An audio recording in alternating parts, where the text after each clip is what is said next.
Podcast. I'm your host, King, and I have today Katherine or Kate Byrne, and I'm glad to have you here as a guest on King Connections podcast. How are you doing today, Kate? Oh my gosh, I'm really good, King, and thank you so much. I was just telling King it's kind of nice to be on this side of the question asking, so it's fun for a change. And thanks for including me in this. No, it's my pleasure. It's my pleasure. I'm looking forward to the conversation. One of my first questions I like to ask, really to set the context, is what is your spiritual energy number? And what I mean by that question is 0 being life sucks, and then 10 being life is awesome. Where would you say you fit within that context kind of right now? I feel really blessed and fortunate. I'm kind of an 8-9 kind of gal. Okay.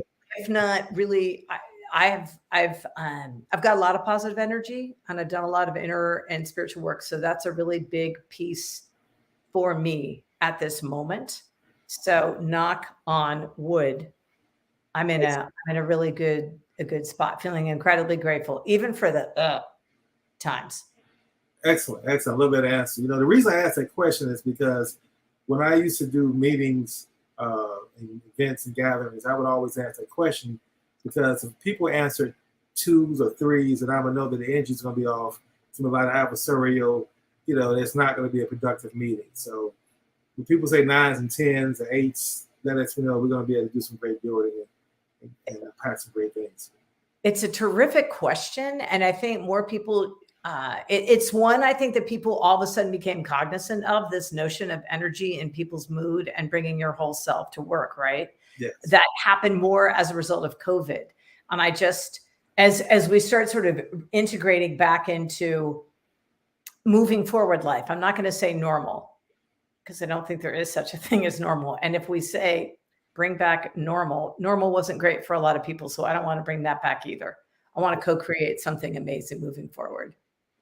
I love that. What's interesting is as I talk to different conscious leaders, their word co-create comes up so much.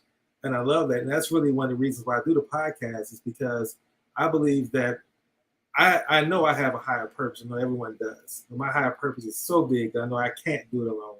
So I have to co-create. So that's one of the reasons why these podcasts allow me to kind of see if there's alignment in who I am with my principles and my purpose in life as well.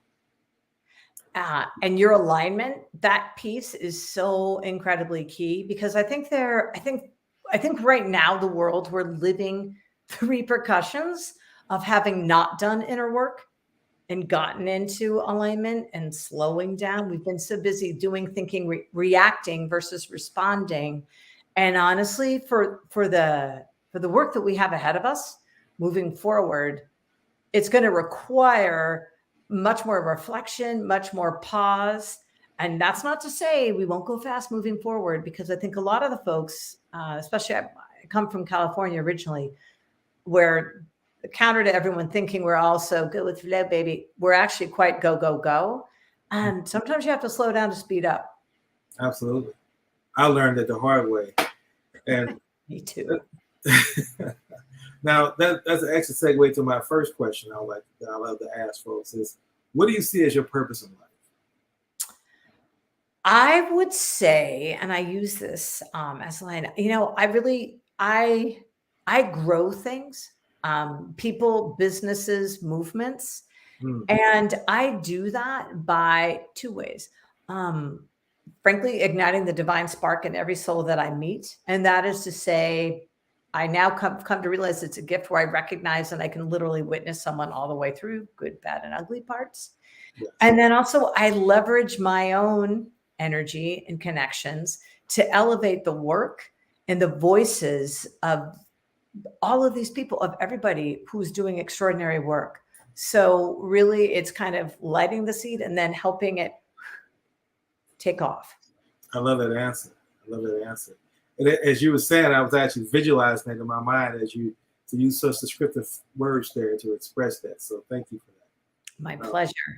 I find I translate quite a bit as well.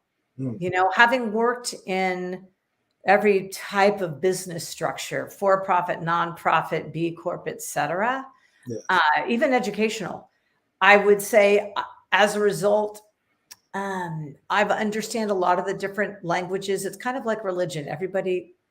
Same thing, but different words. Yes. And I think it's part of the issue and the challenge we find ourselves in these days is people so are thinking only familiar and speaking their language. So then when they don't hear a word that they recognize, they automatically assume they need to dig their heels in and be positional. And I think that's really probably one of the roles that people like you and I have, is to help translate and say, okay, when you're saying this, that means, that same thing. Yes. And they're like, oh, you're kidding. And then we can kind of untangle the tangles we find in ropes in conversations. Absolutely. Absolutely. Now, how would you define a conscious leader? Yeah, I got to tell you, I thought about this one. And I personally have a little bit of a thing with the word conscious. And here's why. And it comes from my background in corporate. I feel that when corporates and certain folks who aren't quite as far along hear that word, it gives them way too quick an out to say, oh my gosh, you're going woo woo or juju on me, right? And so I choose a slightly same kind of word, though, intentional leader. And so to me, an intentional leader / conscious leader is someone who is really as tremendous. They've done the inner work. So they've got a lot of self-awareness, which means they have a deep inner trust. They know who they are, which means they know what they're good at. They know what they're not great at. They're very courageous because they're humble and sharing and saying the words, I don't know, and I need help. And then empowering people to give them help. And then I also believe that they're just innately curious, which means they ask a lot of questions and then they listen. And I'm going to say they listen here, then here, and here. Because by this, you end up hearing both what's said, but more importantly, often what's not said.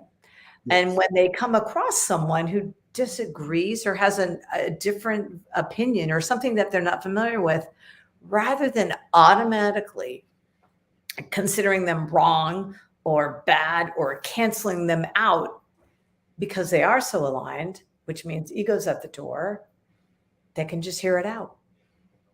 Absolutely. Right? Because when I'm aligned in my truth and you're aligned in yours, ego, no room for you. And then we co-create, we shift from me to we, and then really ignite the power of us. That's how I see it.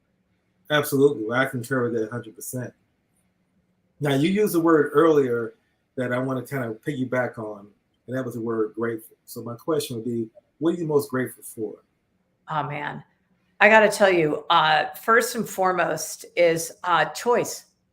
It's a little esoteric, but I'm fortunate enough to have choices. Not everybody has choices. It's really important to remember that. The other is, I've got an extraordinary family, deep love, support, and my health, which, having witnessed some people who I, love, just recently lose their own, it's something that really comes into play. But choice is such a freedom. Yes. Right. And I'm really, it's one of the things where I'm trying to figure out how can I help others. And I've instilled this in my daughters too. It's just what you want is to be able to have a choice. My mom used to say that, Katie, dear, all I want is I want you to have choice. I want you to have choices. Yes. I think that's so important. I think I've heard a lot of parents say that they want to make their children's lives easier than their lives were. And I've always kind of pushed back to say, I don't think you should make it easier. What you should do is provide them with more choices, more options. Exactly. And then honestly, this is what I'm going through right now. I've got a 23 and a 27-year-old. We're a blended family, but my children in the group, John and Kate plus 8. So, but my two are 23 and 27. And this is really where you realize, okay, hands off the wheel. You can provide, you can make suggestion, whatever. And then I support you. You make your choice. We can have conversations. And I never say, do this, do that. I ask questions because I also believe that once, it's so easy to go and turn to other people for their opinion. Everyone has one. And then when they're giving you that, that's really what it is. It's an opinion which is completely colored and biased by their own experience. So more often than not, they may give you food for thought, but often it can cause for greater confusion. So literally, sometimes what I'll try to do is tweak my mind, and I'll say, okay, if I did know what I was going to do, what would I do? And it actually works because you do know.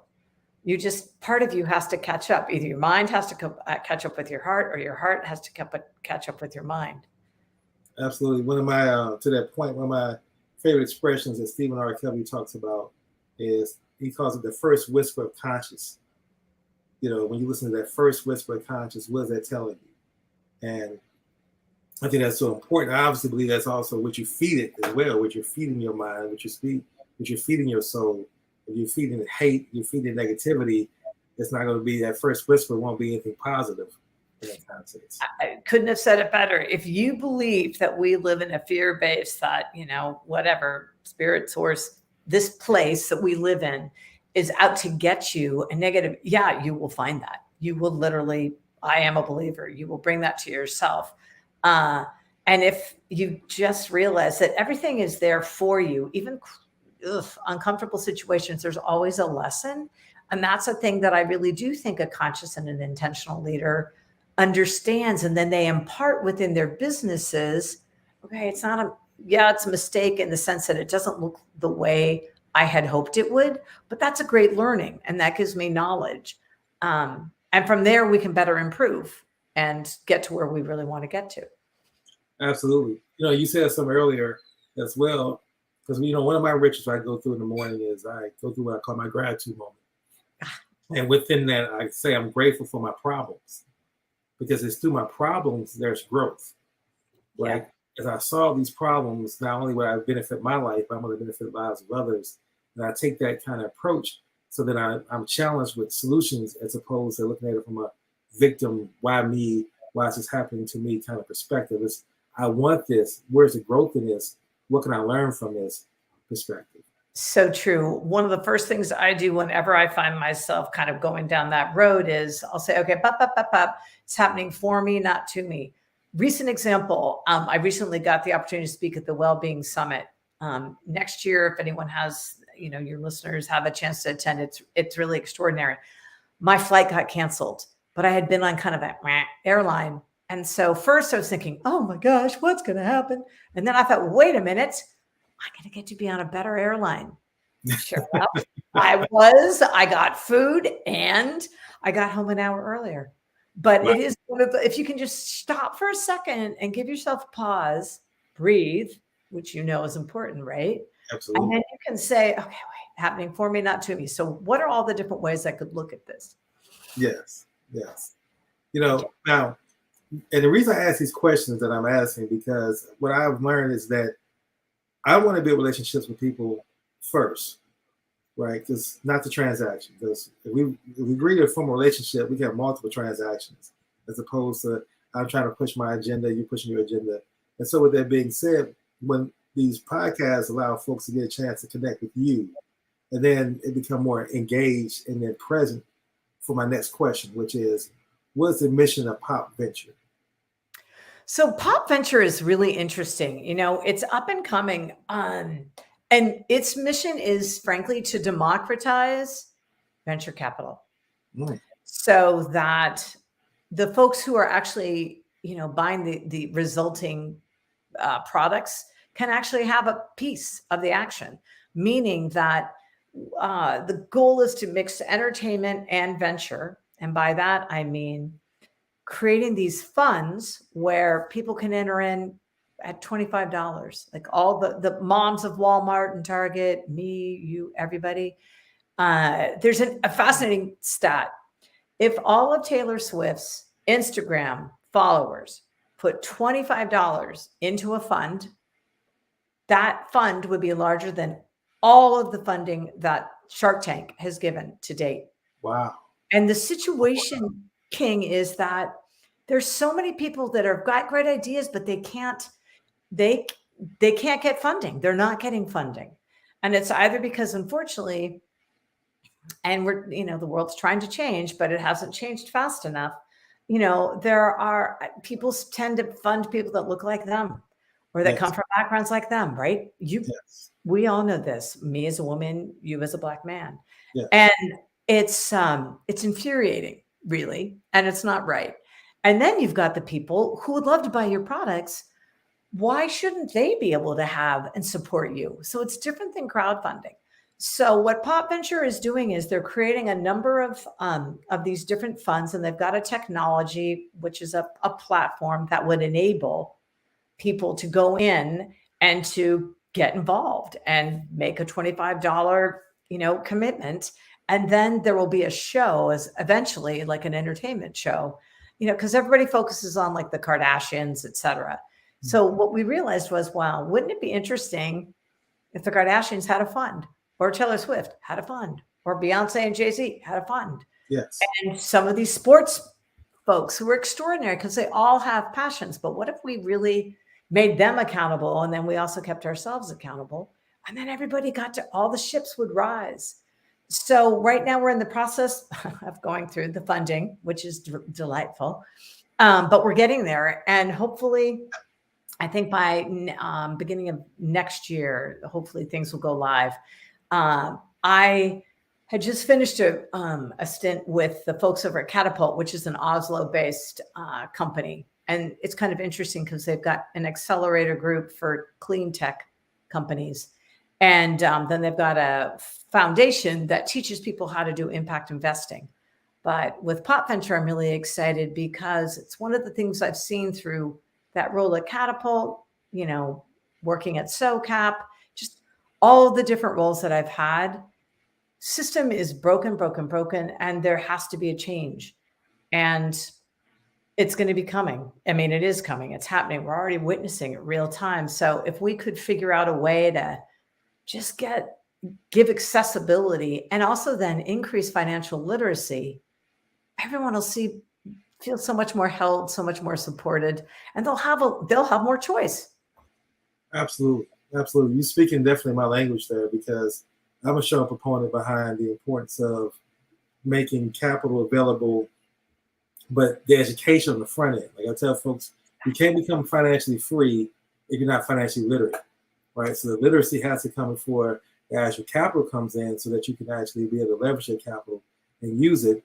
And to your point about making it a fair space, I'm definitely in support of that. And that's similar to kind of what I'm building on, which is how do we go about connecting social impact investors with conscious businesses, and then have those investors say, here's the criteria for getting my capital, and then preparing those conscious businesses on how to go about connecting with those individuals and getting away from that Shark Tank model of, we got 20 minutes to talk to a total stranger and convince me why I should invest $1 million in your company. Right. Which is such a messed up, everything about that is just wrong, because you're expecting someone to build trust, as we've been talking about. And more often than not, my experience whenever I've worked with investors in the past, it was infuriating because oftentimes, great, what they had one form of capital, and that was financial. They didn't necessarily have the intellectual capital I needed or the social capital that I needed, right?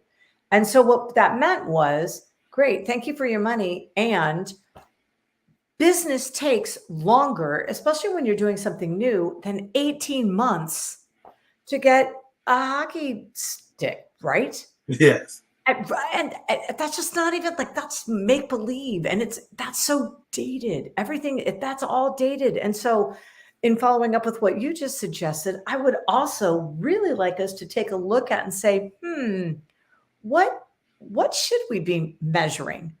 Knowing what we know now in this day and age, what are the points worth measuring? What is the accurate, sign of a successful business, right? And what is that timing? There's a fabulous funder. Her name is Ella Madej, and she has a company called 50 Years VC, and she is backing scientists and PhDs. And there's there's no, you got 18 months, right? Because I mean, there you're literally going inside a brain, et cetera. And that, isn't just one and done in a few days. Yes. And so that mentality, that slowing our roll, that patience, I am just looking forward to all of us, both, we, the people who give the money potentially, to buying the products, et cetera, to, support those companies that we know are being supported by folks who are more patient.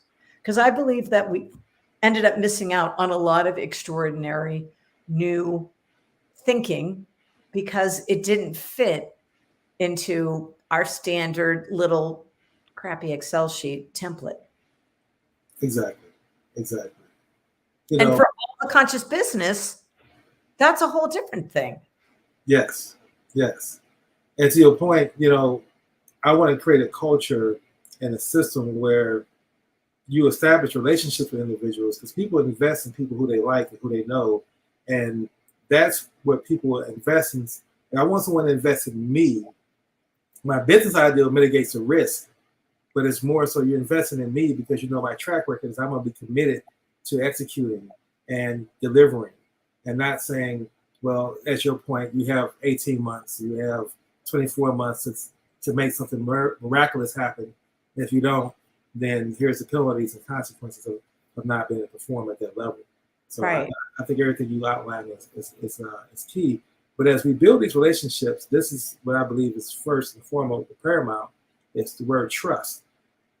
So my question for you is, what do you believe is the best method for establishing and extending trust with a new connection? Well, this is a beloved topic to me. This is what I speak about. This is what I spoke about in Costa Rica. I just spoke about at the Wellbeing Summit, because to me, trust is a form of capital. It's the key, right? Because you can have all the processes, procedures, guidelines, financial, social, intellectual, political capital. Without trust in place, they're all rendered completely useless. Nothing's activated, yes. Right? And so to me, trust, it's time. I would say it's curiosity.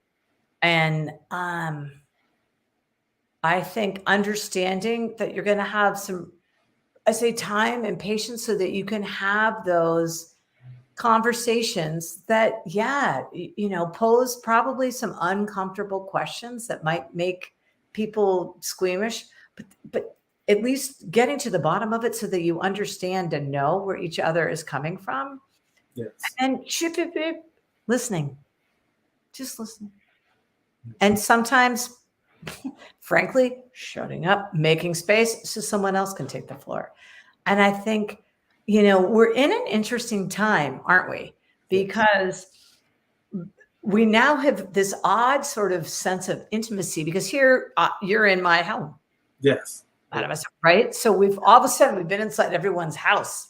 Yes. Their kids, their animals, their husbands, wives, partners, whatever. And so you've got this, and they're around the world. So there's this global aspect. And then at the same time, we've got 5 different generations. Oh my gosh, who respond to power. And they're like 5 to 7 different, that's another topic I talk a lot about, but they respond to power very differently. And so I think if we can come to the world with what I call dragonfly eyes in building a trusting relationship, and that is taking into account those multiple different global thinking, but also the different perspectives of these, 5 different generations we're working with.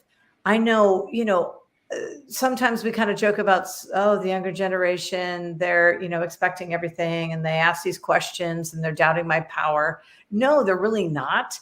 They're wired so differently. They just don't care about a lot of the things that we care about.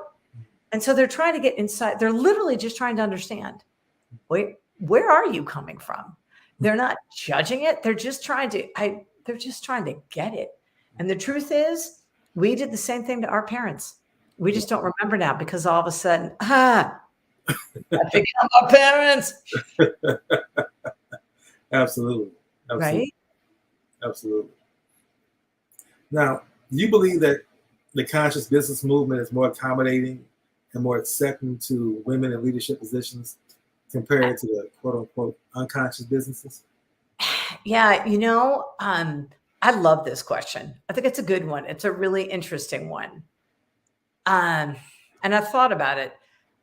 And then the way I thought the way I look at it is conscious and intentional business are all about curiosity, courageousness. Yes. They're also very big into collaboration and co-creation. And they look a lot about the broader community.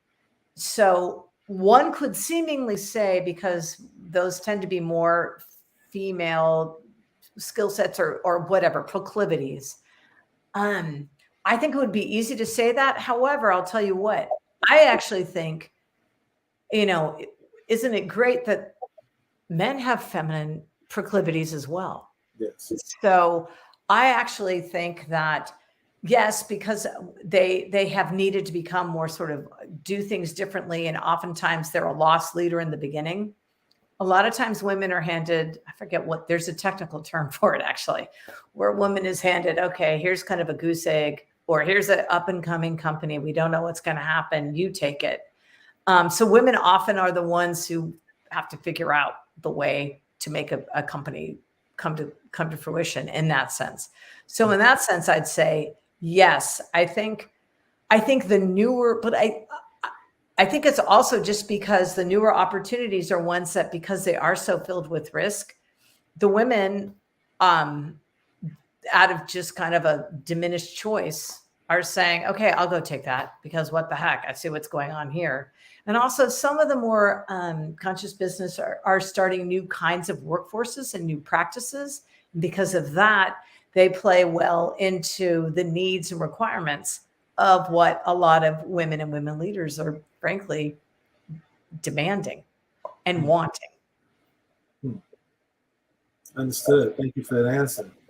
It's long-winded, but thought. Well, I'm always curious to know why people begin things, why people start things. And with that being said, what was the inspiration behind your podcast, Women Advancing and Rebels with a Purpose? So Women Advancing, I've long been, and also as the mother of 2 daughters, and I come from a line of, I would say, Renaissance women who have, done things that others hadn't done. My great-great-great-grandmother, one of my ancient grandmother types, was one of the first women to graduate from University of Dublin. So I kind of feel like I've got the family heritage lead on. But Women Advancing really was, I wanted to raise the voices of people doing extraordinary work, and women in particular, because so often they say, oh, nothing. They take themselves so for granted. And so I'm in the place where I can do that. So really, and then also, frankly, making sure, because I was in a generation where the women ahead of me were not always so helpful. So making sure that we all continue to help one another, because believe me, there's plenty of room for all of us. So let's continue the line forward and help everybody out. Rebels with a Purpose, that was something I wanted to do at Catapult. That was because they had such an interesting group of speakers. And I was realizing that this intentional leader and this change and this purpose aspect, it's such a rich and broad topic. And there's so many people coming at it, from a cultural shaman to a quantum physicist, to someone who's building a regenerative community, to the godfather of impact investing. So and realizing, I think sometimes people get dismayed, and I understand. I mean, me too, sometimes, that that I can't do anything. What can I do? I'm just me. I don't do anything special. But you do. You actually really do. There's a lot of old teacher of mine, Angela Sarian, always said, there's medicine in your words that the world needs to hear. And it's really true. And each of us, and it doesn't require a gazillion dollars or a big company or anything. You can change so with such a small, even just imparting a word. And I wanted people to kind of get activated and get inspired by, oh my gosh, so-and-so's doing this with art. I'm an artist, or I'm a musician, right? Or I'm a teacher. I mean, so these are all roles that we have and play, and each one of them, can be incredibly impactful and influential. So just know, oh my gosh, you are so valuable. And there's so much that you can do, even just by being a shoulder and listening to someone. So, but that was really the purpose of that. Okay. I love that purpose. Now, as a connector myself who focuses on building relationships and understanding human behavior, I have a methodology and a process for how I go about building these relationships. And I'm always curious to know how other folks who are in the space of coaching and consulting, do they have a similar methodology? So my question would be, what are some of the key characteristics that you look for in establishing a new connection? You know, it's interesting. And this is going to sound really juju. So, fourth generation Californian, I'm just giving you that disclaimer right now. Okay. I believe that throughout my life, I've tended to just draw the people that I'm intended to work with or need to learn from, both good and bad, right? So for me, people that I'm inclined to really want to be with and attract are oftentimes, well, they're usually big hearts, but they're often quirky, right? Yeah. So, and they're doing something that's a little bit outside of the norm. There's some that are standard, but they're also, to me, usually, bright, huge, a lot of EQ, and they've got an energy about them. And of course, I prefer, positive, but there's this this burn that you just feel that they're so clear that they're going towards something. And if I can help them achieve that, great. Right. And then I'll get something, because we're all mirrors of each other. So I don't know. That's kind of a bungled answer, but it really is true. I look for someone who's got a big heart, who's got a lot of EQ, great sense of humor, because you've got to, because that's what's going to get you through every single day. Light touch, right? So then that keeps us out of being fear-based. And then, frankly, who I have fun with, right? That I can laugh with, that I enjoy, who will also, frankly, I can trust to call me on my stuff. Yes. Because that's part of being radically responsible, is realizing, oh yeah, oops, I have issues. You're human. We all do, right? Bring me back. Bring me back. Absolutely. We all do. We're human.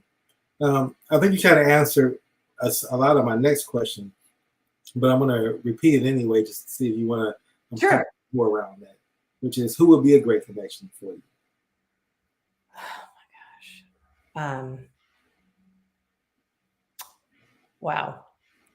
So, I mean, for me, being a media person, there's some existing media people who I would love to meet, right? Old school, I'd love Oprah, I'd love Brene Brown, sounds so trite. I think it would be really interesting to meet. I mean, I'd love to meet some of the British, British William royalty, and hear what their ideas are for shifting that around. I think I'd love to talk to some of the next generation entrepreneurs. I think Elon Musk would be. I've worked with Tesla and their legal field.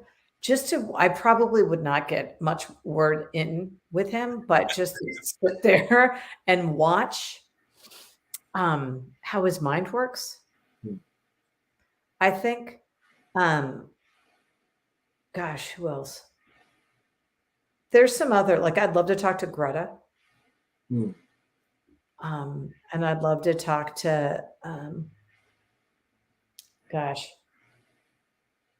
There were a lot of people that were really fascinating. Some spiritual leaders too, I think would be fascinating to speak to too. So I would probably take a little slice out of different industries. Okay. See, you know, I had an interesting experience where I was asked to back in California down to Moffett Field where there's a little NASA base, and I was asked to talk, be a part of this group that was figuring out, okay, so as we go and we colonize, which is the wrong word to use, FYI, but that was the word that was used. So as we start colonizing other planets, how can we do so from a conscious and intentional place? And how can we out the gate do equity? I mean, I think it's I would love to meet some of the people that are thinking about that kind of thing.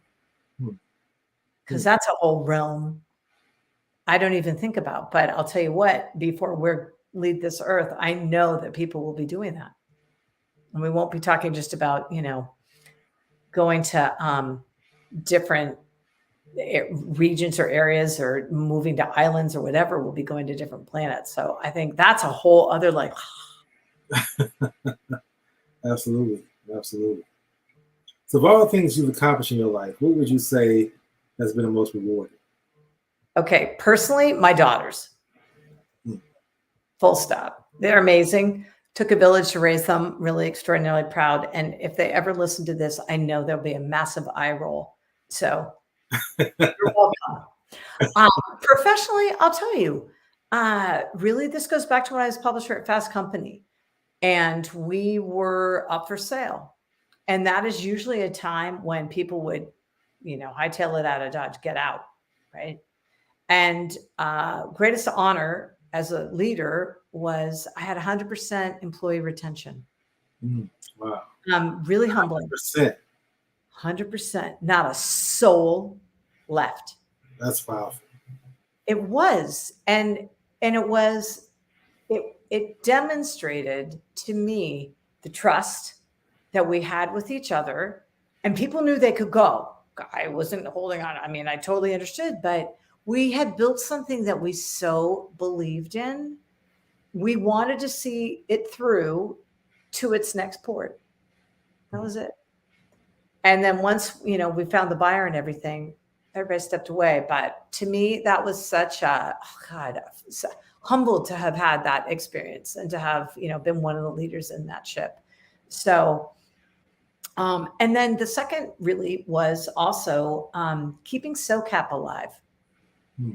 You know, when I was brought on, people always ask the question, you know, and I have been, I'm a sucker for potential. So I love, you know, oh my gosh, it could be this, it could be that.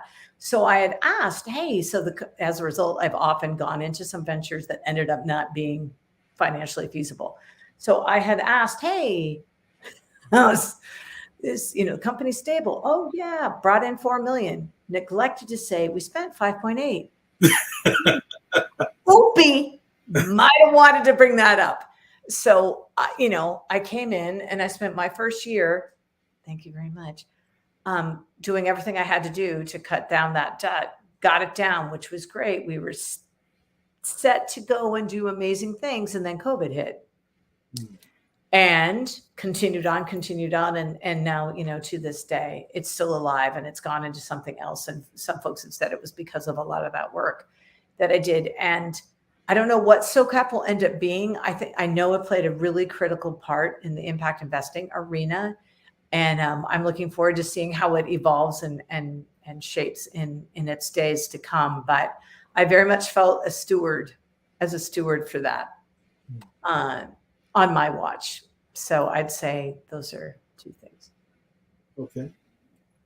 What are some of the morning rituals that you use to keep yourself in a positive state and keep you in a space of being growth-minded and loving life?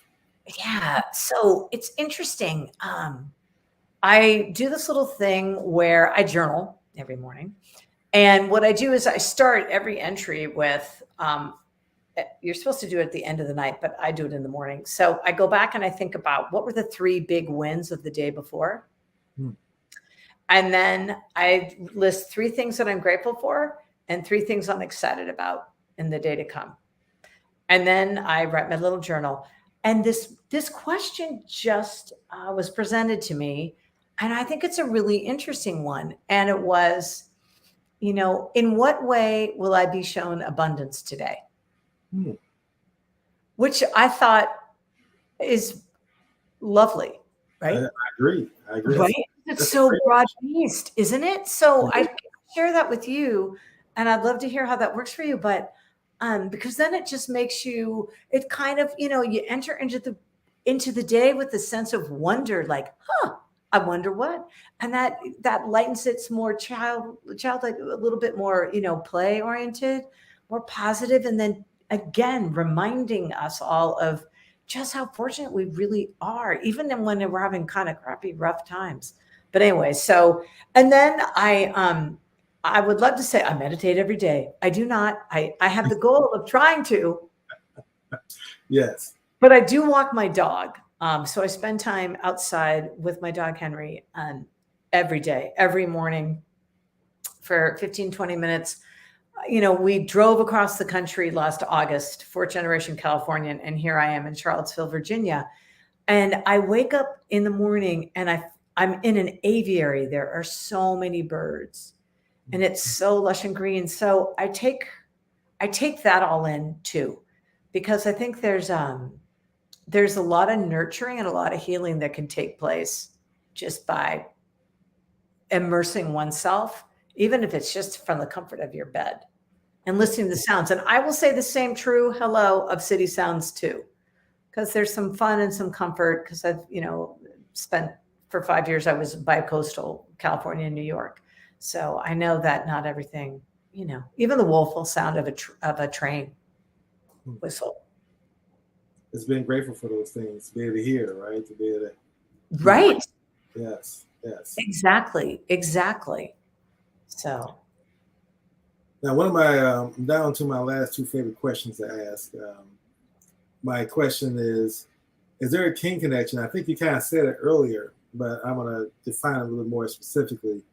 Is there a kin connection that you would like to meet? And I define a kin connection, not a play on my name or my company, but more so an individual who has achieved or reached a certain level in life where financially, social capital wise, just from an admiring standpoint, there's someone who, if they were to add you to their inner circle,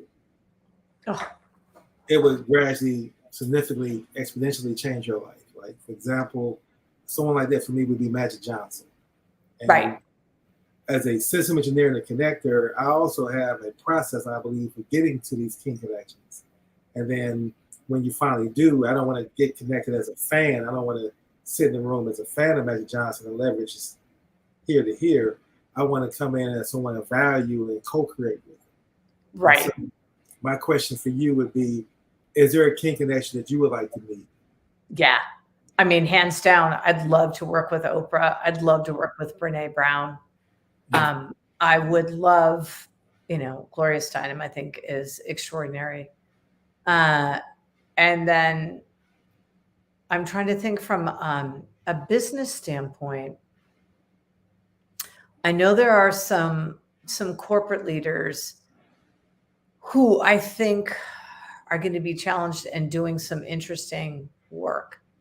So, but those other three are the first three that come to my mind. But, if I could work with a leader in the bank space, right, in the finance space, and help them kind of evolve into this, next generation. I'd love to work with someone in the entertainment space.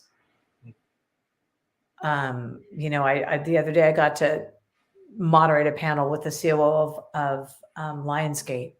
And so, some of the folks in the entertainment space, because I think there's a really interesting opportunity to provide. I know movie theaters, I believe, will probably go away or whatever, but I think there are other ways that we can bring movies and make them more experiential, not so much metaversey stuff, maybe, but where we can bring climate to relevance to life in the lives of young people, so people understand why it actually matters, and to do, I think some fascinating documentary folks. I would love to work with them as well. Interesting. Okay. Yeah, broad swath. And now my last question. Well, you said real quick before I ask this question. My favorite documentarian is Ken Byrne. So that's something I would love to meet. Yeah, it's very interesting. We're getting ready. The Civil War. He's got a whole series on the Civil War, but he's got some other amazing programs. And along those lines, it was weird. I was challenged to do this, and was to listen to. I can't remember which, if it's on Hulu or HBO, but there was a whole documentary about the Civil War from the Confederate standpoint.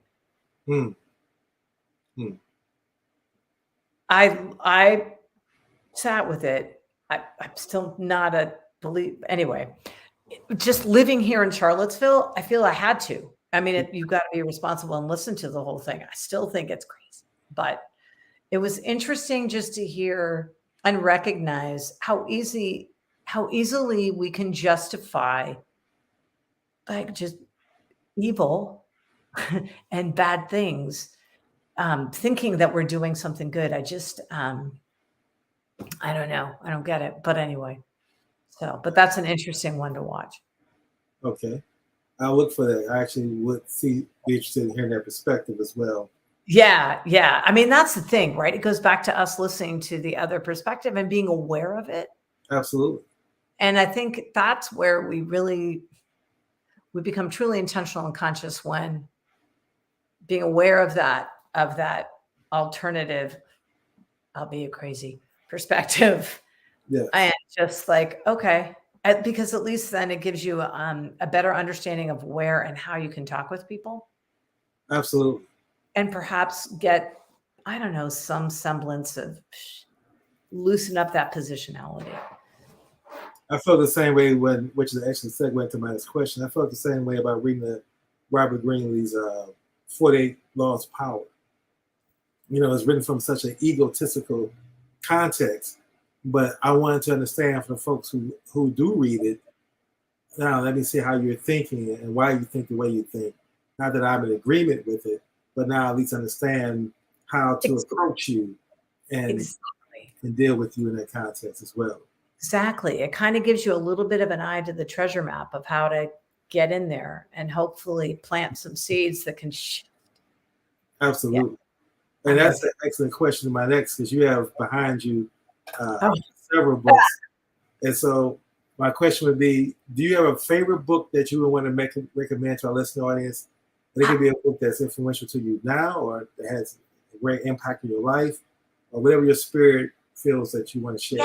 Yeah, there are a few, and I'm weird this way, but I thought can I just share? So one that I'm reading right now is this Trustworthy AI by Bina Amanath. I had a chance to interview her. This one is interesting because technology is afoot, and I know people don't like AI, and I'm just kind of trying to understand it's we people who program the AI. This is one that I'm really enjoying right now. The 15 Commitments of Conscious Leadership. Okay. And I love this because it's very clearly written. Their exercises, it would be a great thing for a team to go through, which is cool. This one, sorry, I'll stop. But Alpha Girls, ladies, this is for you in the house. This one is all about 4 of the women upstarts who took on Silicon Valley's male culture and made the deals of a lifetime. So these are 4 women in the 70s and 80s, right as Silicon Valley was becoming Silicon Valley. It's fascinating. And then I'm going old school, and I'm reading this right now, Where the Crawdads Sing. So I'm embarrassed. I'm probably the last person on the planet to have read this. But I've got a bunch of, honestly, some big juju books that really kind of impacted me, right? Not Jonathan Livingston Seagull, did read that, right? But some of the next ones, I'm going to say the 4 Agreements. That is your ticket On my Bibles. Yeah. Yeah, that is, you do that. I mean, honestly, everyone, seriously, if you simply do as you say and say as you do, bam, I say this to my girls all the time, you will stand out. Absolutely. And you will build trust and belief because people will know, like they know that they can count on you to show up. And it goes back to choice, right? Yes, It's exactly. Exactly. So I would say probably tiny little thing that it is, but that was one that made me really like stop and say, okay, I'm going to do this properly. Well, Right. we reached the end of the podcast, so I want to give you the opportunity to share any closing thoughts that you might have, words of wisdom, whatever comes from your spirit, and any contact information that you'd like to share as well with our listening audience. Oh, sure. Well, first off, thank you again for this opportunity. And I really appreciate it. I think we're at a really interesting juncture in the world, and it's going to take every single one of us. And I think of we humans were all stewards for the planet. So, and I believe each one of us in our own shape or form, somewhere in our lives, are a leader. And leaders lead from where they are, not from a title, an office, of none of that, right? Right. They lead from their hearts, from their souls, and from their internal compasses. And so they lead from who they are. And those who do succeed, and those who don't in the long run over time. So I would just really encourage everyone to get really clear on, like, one, do you trust yourself? Because how can you expect anyone else to trust you if you don't trust you? Absolutely. Right. And what are your like 3 values and your purpose? Because, and then what are ways that you could, as you asked me, how do we build trust? How could you build trust with those around you? Is there a place where you could say, I don't know, or I need help, or not speak, or take vacation? These are all ways that can really help. And I urge you to set this, take the time to set this right, because take the time to really understand and know your path, because we really need you to lead us into this next economy. And I like to believe that it's the trust economy. I like that. I like that a lot. Yeah. Trust economy. Okay, excellent. Well, what about sharing your contact information for anybody? Oh, yes. Okay, duh. So right now, reach me. Email is kby413@yahoo.com. I'm in the process of putting some finishing touches on a new site. Love for you to listen to Rebels with a Purpose. It's available on Apple, on iTunes, on Spotify, on, what is it called? Buzzsprout. Pretty much everywhere you want. And then also Women Advancing, which is at womenadvancing.org. So. And I will put those links in our description when we post this again. Yep. Find me on LinkedIn. Link me and I'll link you back and see what we can do together. Well, thank you, Kate. This has been a very educational, informative, enlightening, and as well as entertaining. I've thoroughly enjoyed it. Thank you, King. And again, thank you so much for all that you're doing. It's really extraordinary. And the world is a better place with you in it, especially, and doing all the work that you're doing. So thank you. Appreciate it. Thank you. I humbly receive that. And so again, listen, all this has been a King Connections podcast. And till next time, everyone have a blessed day.